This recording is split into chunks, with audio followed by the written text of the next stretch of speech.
the top players, they were playing abroad also. I remember Italy teams, Germany teams, England teams. This was the golden area of Serie A. Serie A was easily number especially- one in the world. Especially Serie A. So that was the context for Spanish football. And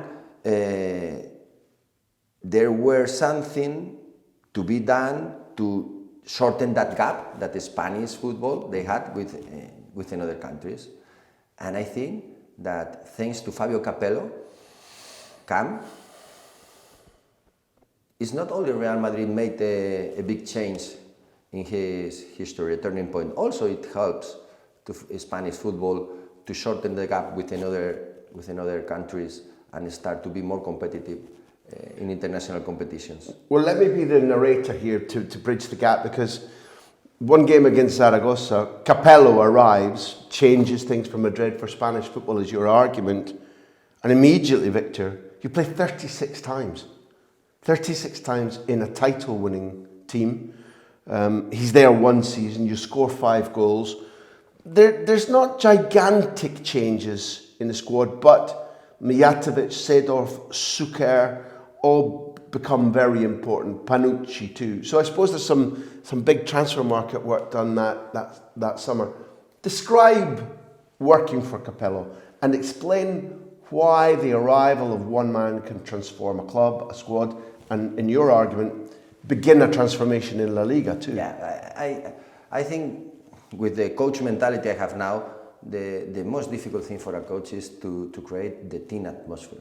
So in big clubs, this is a big challenge because you have big players for sure, like we had in the previous seasons, the year I made my debut. But the big challenge is how to organize all this talent that you have around the same idea and around everybody working in the same direction. And not all, the most difficult is when the bad results come. Because when everything is okay, everybody is happy to pull in the same to push in the same direction. But when troubles come, it's difficult. So this is one of the biggest challenges for a coach. The few things I learned all the time I was training with Real Madrid first squad during this period I was about to make my debut. I realized that there was a big difference between trainings and games. And I remember Fabio Capello arrives with one phrase that he repeats daily. We play as we train. So we train as we play.